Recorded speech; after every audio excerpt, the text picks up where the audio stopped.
आज हम उन आइडियाज की गहराई में उतरेंगे जो बताते हैं कि कैसे सुबह के कुछ घंटे बदलकर पूरी जिंदगी संवारी जा सकती है। जी हाँ, और ये किताब सिर्फ जल्दी उठने के बारे में ही नहीं है। अच्छा। हाँ, ये एक कहानी के जरिए जिसमें एक स्ट्रगल करती हुई उद्यमी हैं, एक थोड़े निराश कलाकार हैं और एक रहस्यमयी अरबपति मिस्टर रायली, इनके जरिए हमें सिखाती है कि कैसे अपनी पूरी क्षमता को अनलॉक करें।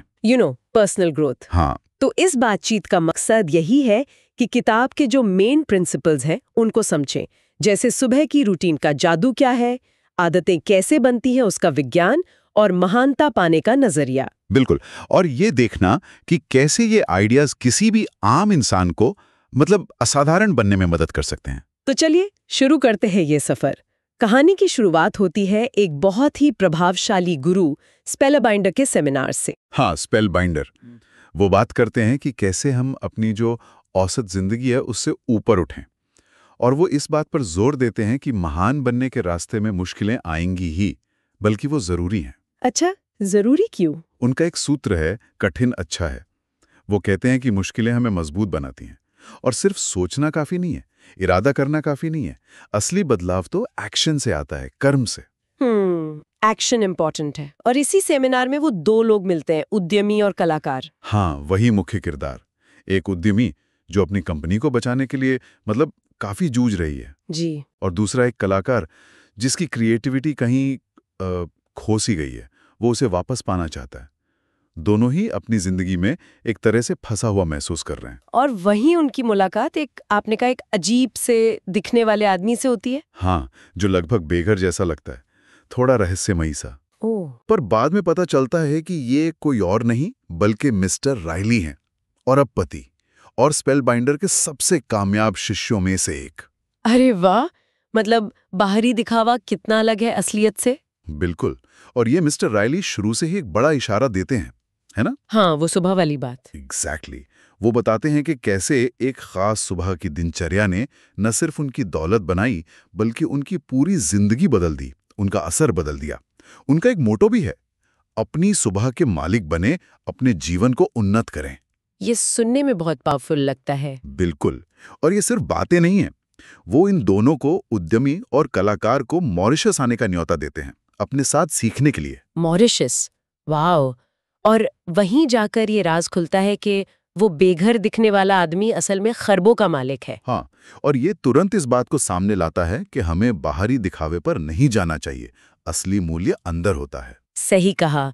तो मॉरिशस में वो कौन सा पहला सिद्धांत सिखाते हैं? वो 3 स्टेप वाला कुछ था? हाँ, द 3 स्टेप सक्सेस फॉर्मूला। ये उन्हें एक पुरानी बॉटल में मिले एक मैसेज के जरिए पता चलता है। अच्छा, क्या है ये फॉर्मूला? ये 3 कदम हैं: बेहतर जागरूकता, बेटर अवेयरनेस, उससे आती हैं बेहतर चॉइसेस, बेटर चॉइसेस, और फिर मिलते हैं बेहतर नतीजे, बेटर रिजल्ट्स। जागरूकता, विकल्प, परिणाम। सुनने में तो बड़ा सीधा है। हाँ, पर क्या ये वाकई इतना असरदार है? सवाल यही है। देखिए, इसकी ताकत ना इसकी सादगी में ही है। हम अक्सर क्या करते हैं, ऑटो पायलट पे चलते हैं, बिना सोचे समझे। ये मॉडल हमें रुक कर सोचने पर मजबूर करता है। जब हम सचेत रूप से बेहतर जानते हैं, वो हुई जागरूकता, तो हम बेहतर कर पाते हैं। वो हुए विकल्प, और फिर नतीजे, वो तो खुद ब खुद सुधरते हैं। रोजमर्रा की भागदौड़ में थोड़ा होश में आकर फैसले लेना। बिल्कुल। सतहीपन से गहराई की तरफ जाना, बारीकियों पर ध्यान देना। मिस्टर रायली कहते हैं कि ये किसी भी फील्ड में मास्टरी हासिल करने और सेल्फ रिस्पेक्ट बनाने के लिए बहुत जरूरी है। हाँ, किताब में एक लाइन है, विश्व स्तरीय वहां शुरू होता है जहां आपका आराम क्षेत्र समाप्त होता है। सही। और आप देखिए, जो महान कलाकार होते हैं या सफल सीईओज, वो छोटी छोटी डिटेल्स पर कितना ध्यान देते हैं। यही चीज उन्हें बाकियों से अलग करती है। ये बात तो समझ आती है। अच्छा, इसके बाद किताब एक और जरूरी फ्रेमवर्क बताती है, इतिहास बनाने वालों के 4 फोकस। ये क्या है? हाँ, ये 4 एरिया हैं जिन पर महान लोग अपना ध्यान लगाते हैं। पहला फोकस है कैपिटलाइजेशन IQ। कैपिटलाइजेशन IQ, ये क्या मतलब हुआ?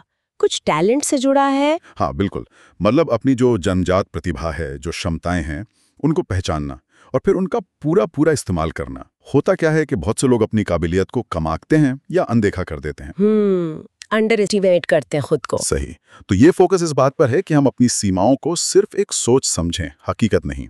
हमें विक्टिम नहीं बनना है, अपने जीवन का क्रिएटर बनना है, अपनी क्षमता पर विश्वास करना है। अपनी छिपी हुई शक्तियों को अनलॉक करना, ये तो काफी एम्पावरिंग है। दूसरा फोकस क्या है? दूसरा फोकस है व्याकुलता से मुक्ति, फ्रीडम फ्रॉम डिस्ट्रैक्शन। और आज के डिजिटल युग में तो ये शायद सबसे ज्यादा रिलेवेंट है। ओ हाँ, बिल्कुल। किताब डिजिटल डिमेंशिया जैसे शब्दों का इस्तेमाल करती है। मतलब लगातार स्क्रीन से घिरे रहने के कारण हमारी फोकस करने की, गहराई से सोचने की एबिलिटी कम हो रही है। हम एक तरह से साइबर ज़ॉम्बी बनते जा रहे हैं। ये तो हम सब महसूस करते हैं। फोन की नोटिफिकेशन, सोशल मीडिया, ध्यान लगाना बहुत मुश्किल हो गया है। तो किताब क्या रास्ता सुझाती है इससे बचने का? किताब सुबह के शांत घंटों के महत्व पर जोर देती है और यहीं पर फ्लो स्टेट का जिक्र आता है। फ्लो स्टेट, वो जोन वाली फीलिंग। हाँ, वही। जब आप किसी काम में पूरी तरह डूब जाते हैं, समय का पता ही नहीं चलता, सुबह की शांति से पाने में मदद करती है। किताब इसके लिए एक और शब्द इस्तेमाल करती है, ट्रांजिएंट हाइपोफ्रंटैलिटी। ट्रांजिएंट हाइपो, क्या? ये तो भारी शब्द है। हाँ, सुनने में भारी है, पर मतलब सरल है। इसका मतलब है कि दिमाग का वो हिस्सा जो ज्यादा सोच विचार, एनालिसिस और क्रिटिसिज्म करता है, प्रीफ्रंटल कॉर्टेक्स, वो सुबह की शांति में थोड़ी देर के लिए शांत हो जाता है। अच्छा। इससे हमारी जो नेचुरल क्रिएटिविटी है, इंट्यूशन है, नए आइडियाज हैं, वो आसानी से ऊपर आ पाते हैं। मतलब दिमाग का एडिटर थोड़ा सो जाता है ताकि क्रिएटर जाग सके। क्या बात है, बिल्कुल सही समझा। और ये हमारी लिमिटेड कॉग्निटिव बैंडविड्थ के आइडिया से भी जुड़ा है। हमारे दिमाग की एक लिमिट है फोकस करने की। सुबह ये क्षमता सबसे ज्यादा होती है, विकर्षणों से पहले। इसीलिए सुबह का समय इतना कीमती है। ये बहुत दिलचस्प है। तीसरा फोकस क्या था? तीसरा फोकस है पर्सनल मास्टरी प्रैक्टिस, व्यक्तिगत महारत का अभ्यास। इसके अंदर आते हैं 4 आंतरिक साम्राज्य, 4 इंटीरियर एम्पायर्स। 4 साम्राज्य कौन कौन से? ये माइंडसेट, आपकी सोच, आपके विश्वास। हार्ट सेट, आपका इमोशनल हेल्थ, आपके रिश्ते। हेल्थ सेट, आपकी फिजिकल हेल्थ, आपकी एनर्जी। और सोल सेट, आपकी आध्यात्मिकता, आपका purpose. Mind set, heart set, health set, soul set, ये 4 पिलर हैं। तो किताब कहती है कि बाहर की दुनिया में सफल होने से पहले अंदर के इन एरियाज को मजबूत करना जरूरी है। बिल्कुल। किताब का एक कोर मैसेज है, बाहरी हमेशा आंतरिक को व्यक्त करता है। मतलब आपकी बाहरी सफलता, आपके रिश्ते, आपकी सेहत, ये सब आपके अंदरूनी हालात का आईना है। अगर आप अंदर से मजबूत हैं, बैलेंस्ड हैं, फोकस्ड हैं, तो बाहरी दुनिया में भी बेहतर परफॉर्म कर पाएंगे।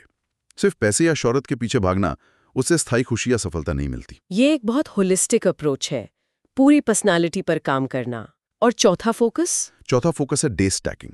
डे स्टैकिंग, या छोटे छोटे रोजाना के लगातार सुधारों की ताकत। अच्छा, मतलब रोज थोड़ा थोड़ा बेहतर बनना। हाँ, आइडिया ये है कि हर दिन को एक मिनी लाइफ की तरह जिएं और रोज छोटे छोटे पॉजिटिव कदम उठाएं। किताब कहती है, छोटे, दैनिक, जो दिखने में शायद महत्वहीन लगें, ऐसे सुधार जब समय के साथ लगातार किए जाते हैं तो आश्चर्यजनक परिणाम देते हैं। ये वो 1% बेटर वाला सिद्धांत है शायद।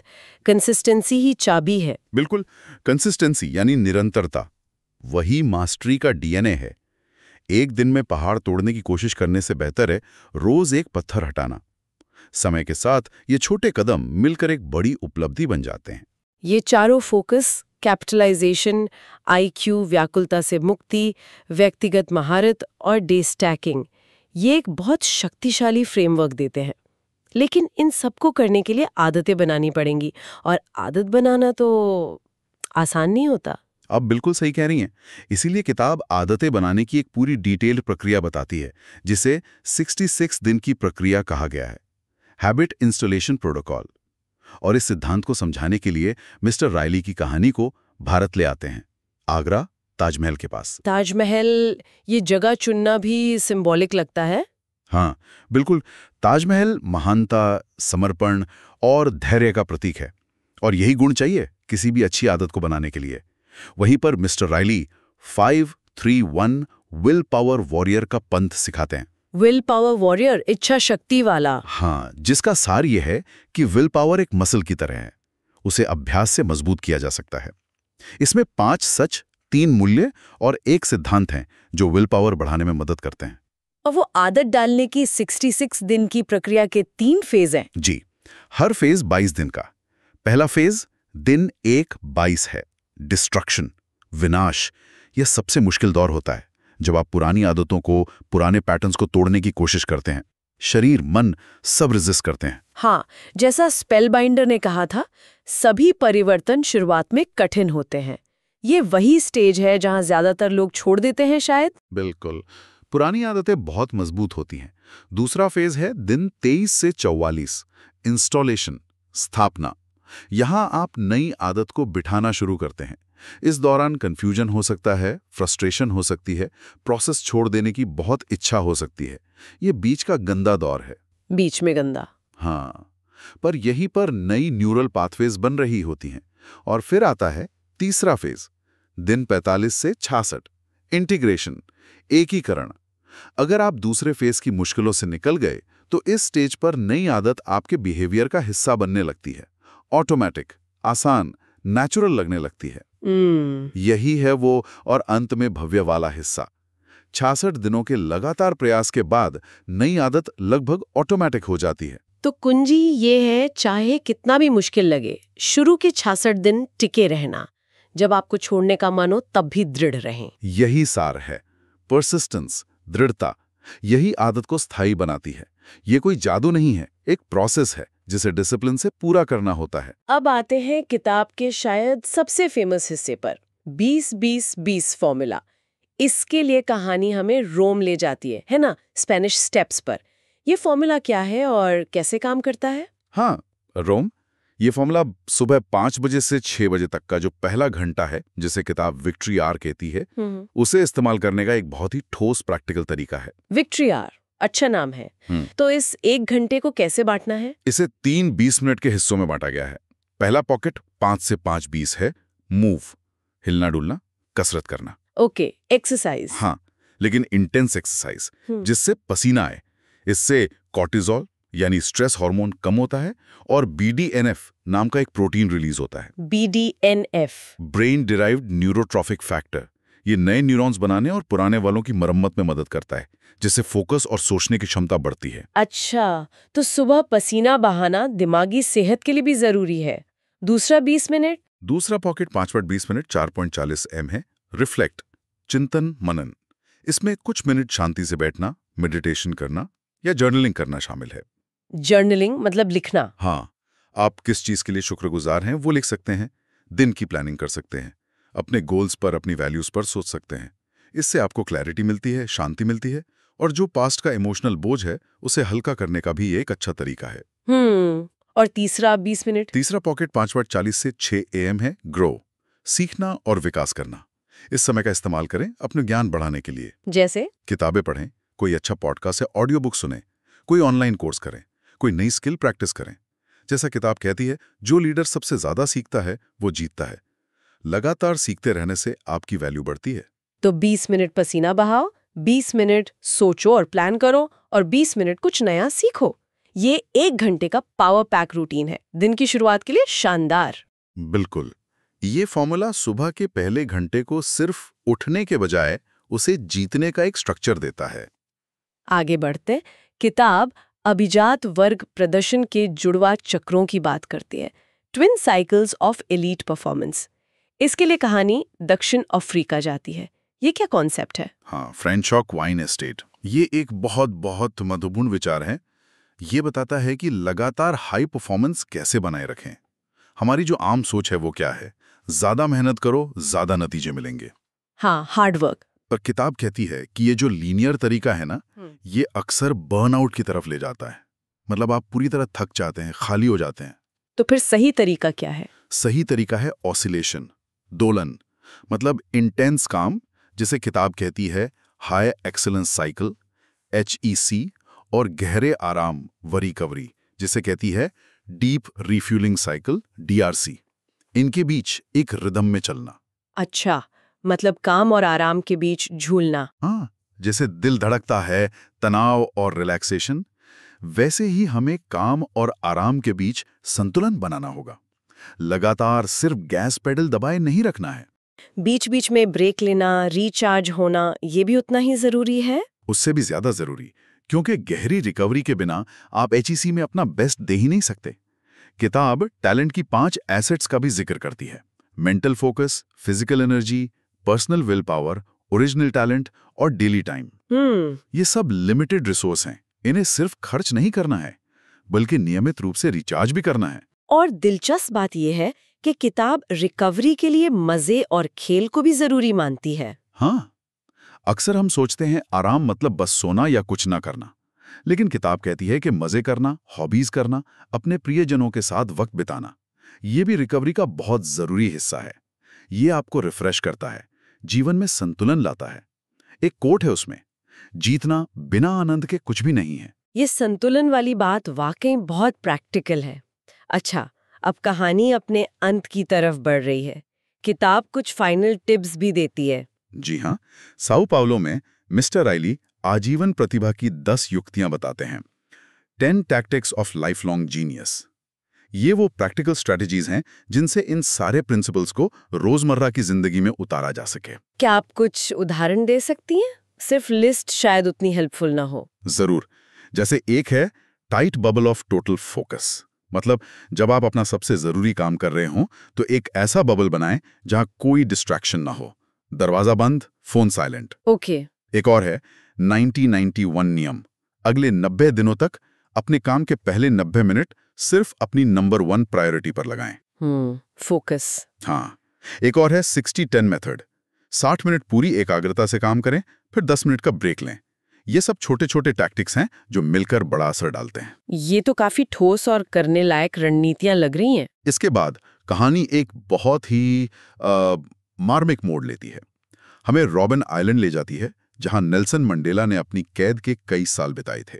मंडेला की कहानी यहाँ क्यों? मंडेला इस बात का प्रतीक है कि कैसे सबसे मुश्किल हालात को भी ग्रोथ, माफी और सच्ची आजादी पाने के मौके में बदला जा सकता है। उन्होंने अपनी कैद को कड़वाहट में नहीं बदलने दिया, बल्कि उसे सेल्फ इम्प्रूवमेंट और मानवता की सेवा के लिए इस्तेमाल किया। ये दिखाता है कि बाहरी हालात चाहे जैसे भी हों, हमारा अंदरूनी रवैया हमारे हाथ में होता है। जैसा स्पेल बाइंडर कहते हैं, पीड़ा या तो हमें कड़वा बना सकती है या महान बना सकती है। ये एक बहुत प्रेरणादायक संदेश है। और अंत में स्पेल बाइंडर अपना फाइनल मॉडल पेश करते हैं, द हीरोइक ह्यूमन सर्कल। ये उन 4 आंतरिक साम्राज्यों, mind set, heart set, health set, soul set को दुनिया की सेवा करने और एक लेगेसी, एक विरासत छोड़ने से जोड़ता है। अच्छा। असली महानता सिर्फ अपनी सफलता में नहीं है, बल्कि दूसरों की जिंदगी पर पॉजिटिव असर डालने में है। तो कुल मिलाकर इस किताब का सार ये है कि सुबह की एक डिसिप्लिन रूटीन, लगातार सेल्फ इम्प्रूवमेंट पर फोकस, काम और आराम में बैलेंस और अपने अंदरूनी जगत को मजबूत बनाकर हम ना सिर्फ अपनी पूरी क्षमता को अनलॉक कर सकते हैं, बल्कि एक पर्पसफुल और असरदार जीवन भी जी सकते हैं। बिल्कुल। मिस्टर राइली उद्यमी और कलाकार की यात्रा यही दिखाती है कि बदलाव मुमकिन है, बस शुरुआत करने की हिम्मत चाहिए। ये आसान रास्ता नहीं है, इसमें अनुशासन चाहिए, दृढ़ता चाहिए। हाँ बिल्कुल, लेकिन परिणाम जिंदगी बदलने वाले हो सकते हैं। तब हम अपने श्रोताओं के लिए एक अंतिम विचार छोड़ते हैं। क्या आप अपनी असली क्षमता को सिर्फ इसलिए दबा रहे हैं ताकि आप भीड़ में फिट हो सके, या फिर आप उस चुनौती और विकास को अपनाने के लिए तैयार हैं जो आपको दुनिया में अपना खास योगदान देने के लिए चाहिए? जैसा कि किताब में एक शक्तिशाली लाइन है, अप्रकट क्षमता दर्द में बदल जाती है। जब हम अपनी प्रतिभा को इस्तेमाल नहीं करते तो वो अंदर ही अंदर हमें खाती है। इस पर सोचना जरूरी है। या फिर स्पेल बाइंडर का वो सवाल याद करें, जब आप मरेंगे तो कौन रोएगा, आपकी विरासत क्या होगी। ये सवाल हमें अपने जीवन के उद्देश्य के बारे में गहराई से सोचने पर मजबूर करता है।